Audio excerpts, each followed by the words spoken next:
We've seen people kind of walk up to the front of the line here and their faces just drop when they realize they got to go all the way back to the end of the line, which is pretty long. Give you some context, right where I'm standing behind me, there's a group trying to get to Alaska. They were here about an hour ago. They've gone maybe 25 feet. Her vest caught my eye, and we'll have Linda spin around real quick. This is, if you don't know, the viral vest made famous by Caitlin Clark and Jake from State Farm. But Linda, you've seen her play twice now. You can step up here and get into the enchanted dress and take a picture with it as well. But I found someone wearing their very own enchanted dress. This is a celebration for the opening of the Larry Bird Museum. Of course, there's a place to come by and shoot hoops.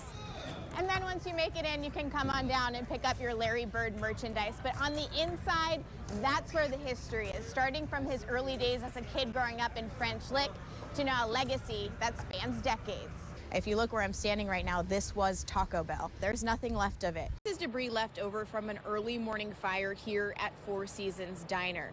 And it's leaving longtime employees without jobs before the holiday season. We also have a new governor and new members of the General Assembly, so the focus will be on how the state is going to prioritize $44.5 billion. Valerie Tyndall's parents were here at the sheriff's office as investigators broke the news that human remains were found on a property just feet from their own home. We are on the 40-yard dash line right now. We're not going to run it, but we're going to take a little stroll and talk about what fans can experience right now. So Notre Dame, we know, has been here before, but this is something fans in Indiana haven't faced yet. Which Indiana school to cheer for? Everyone's out here playing pickup games. They're shooting. I wanted to get involved. I used to be an 8th grade all-star, so I'm going to sign off, and then I'm going to see if I can make this basket. So we'll send it back to you, Megan and Nicole. Oh, I can't wait to see you make that basket. Go, Jess, go. Oh. Hey, Prosser tried. This is Coach Knight driving with a basketball in his lap. This is Cheryl Ferguson. To me, it's about history. And history is what Cheryl knows well. This is the first team, and that's Coach Knight. Look how young he looks. She used to own our sandwich place, now taken over by her daughter. We really are big on tradition, my family is, and it's always been a tradition that this is here with all the Bob Knight and IU memorabilia, and we really wanted to continue that. Because who started this all is a man named Larry Hawkins, seen in this picture with Bob Knight. Said they would just sit and gossip like two old hens. The former owner and Bobby Knight met at a reception for Coach Knight, and they just really hit it off. So much so that a lot of this memorabilia was brought in by Knight himself. Some of these pictures are just phenomenal. I like the one with him and Karen. Yeah. And the kangaroo. Knight would come here weekly when he lived in Bloomington. After that, it was once a year until his health started declining. This was his table. Last time he was here was in November of 2021. This is the chair that Coach Knight used to sit in when he came in. There's plenty of memories of his visits. It was like my grandpa coming in. When he had been here the last time when he was still a coach, that was when he was a coach for Texas Tech, and he'd gone off and left his cap right on the other side on the hook. So I said to him, Coach, last time you were here, you forgot your cap. Do you want it back? And he looked at the cap, and he looked at me, and he looked back at the cap, and he looked at me, and he said, hell no. Stories will continue to be shared because these four walls are about basketball in Indiana, the impact a coach had on a community, and a shared love for a sport. Coach was a really inspiring guy. And the whole idea of discipline and working hard to accomplish a goal, which is why this is all a basketball place, is because we honor people who work hard to accomplish a goal. In Nashville, Jessica Gruenling, WRTV. An open door to an honest conversation. Y'all keep it real, keep it raw, keep it transparent. That's what these kids have been doing inside this space at George Washington High School as part of Barbershop Talks. Real life situations. I can depend on somebody to really listen to me. On their minds Tuesday morning, About the gun law, a concern over the passing of permitless carry last year. it's really killing our population right now for us younger black kids, because it's kids been dying left to right for at least these last 2 months, left to right. 21 kids under the age of 18 have died from gun violence this year. Almost half of them happened in the last 2 months. Most of these kids know someone. Malik Starks knows a few. No, I never thought I was going to see my friend in the casket. I don't believe that your future needs to be dictated by your present. City County Council President Bob Ostley is here listening to those concerns and also offering insight. Kids are asking for them. It's intentional that we get out and build relationships with everyone from all walks of life. Inspiration, aspiration, believing they can be a Bob Ostley and greater and beyond. Can you all tell me why there is such an access to guns and why we're using those to shoot each other? Is a question posed by Ostley. Peer pressure, their environment, and social media, all reasons given. But as for what can be done, A man that looked just like you and I got involved in my life and wouldn't take no for an answer. is programs like this, meeting kids where they are and having someone in their corner. I have sports. I got people in my ear. Like, I got the people that been through the stuff that, like, if I wanted to go in that direction, I got people that, like, will lead me in that direction. So I just take advantage of my opportunity. In Indianapolis, Jessica Gruenling, WRTV. Hi.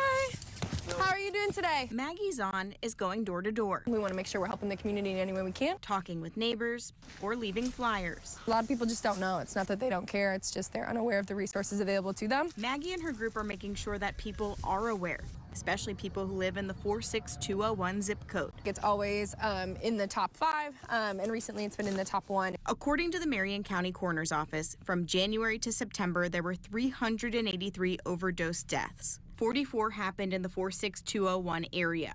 It's 11% of the total. We see health disparities in this neighborhood. The code really affects your health. Now the Marion County Public Health Department, Damien Center, Overdose Lifeline, and Step Up are working together. The goal is to knock on 1,500 doors and hand out Narcan and other resources. There's a really strong argument that the best people to respond to overdoses are the ones that use drugs. So putting Narcan directly into their hands is really going to have the biggest impact. Maggie works for the Damien Center. It's one of the best things about my job, right? Like, I don't do this work for the money. It's also personal for her. I'm also a person with lived experience with substance use, so it's something that's really, really important to me. You know, I've lost quite a few friends due to overdose-related deaths. And just getting to one person is a success. I know that a lot of the folks that in my life that have passed due to an overdose-related death, there wasn't Narcan available, right? Like, we didn't know about it at the time, or there wasn't someone that had it. So the more people that we can empower to have Narcan, to be able to have the naloxone, to be able to know the resources in their community, if that saves even one person, that's all that matters. In Indianapolis, Jessica Gruenling, WRTV. Yo, do you know who holds the record for the most points in a three-point competition? Sabrina? It's the mic'd up moment that sparked this.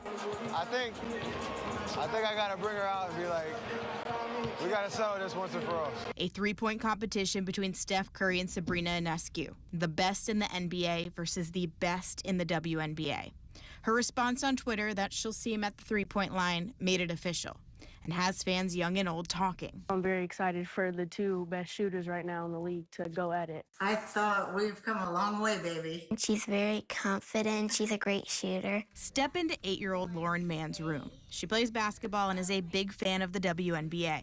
This is my picture of Sabrina, and it's autographed, and I got it for Christmas. If you couldn't tell by the picture in the jersey, Sabrina is her favorite player. She's one of my favorite players because she beat Steph Curry. At last year's WNBA All-Star Game, Sabrina beat Steph's 3-point shootout record with 37 points. Lauren can tell you how many shots that was. 25 out of 27. Out at a neighborhood court in Brownsburg, Malia Evans is working on her game. I go to the gym about 4 out of 5 times a day. She'll tell you she's a big Steph Curry fan. I have his jerseys and stuff. I've always watched him play. But understands the significance of what this showdown means for the women's game. I've always played with the boys, so I'm excited to see Sabrina go up against one. I'm just so proud of all the young ladies that are getting to play, and the competition has just gotten ridiculous. I mean, they're just so good. Linda Rowan is a season ticket holder for the Indiana Fever. At 60 years old, she's been around the game for quite a bit, but didn't have the same opportunities growing up. They didn't have professional ball, it's not something that you strive to, you never really thought about it. Over the years, she's seen the stands fill up more and interest grow. And that just goes to show that people have given it a chance and they've liked it, and it's great to see that. The talent has never been this good, I think you could say, and then we have this incredible star power that's driving both the college game to grow and the WNBA. Alexa Philippou covers women's college basketball in the WNBA for ESPN. The WNBA postseason on ESPN, which featured Sabrina Ionescu and the New York Liberty, averaged 470,000 viewers, making it the most watched postseason in 16 years. I think when you're able to put a player like Sabrina alongside a player like Steph Curry, it's just an acknowledgement that they're WNBA players, a player like Sabrina, they're equals to NBA players and to a player like Steph. Having that equality, the women's game being at a level this high, and now showcasing it on such a big stage, gives an optimistic outlook for young players. It means that I can basically do anything I want, and maybe I could have my own shoe when I grow up, and like her. I am very excited to see how far it's going to come, especially when I get into high school next year. And an appreciation for those who have been around. Really kind of emotional because it's just it's great to see the progress and it's kind of like we're living our dream through them.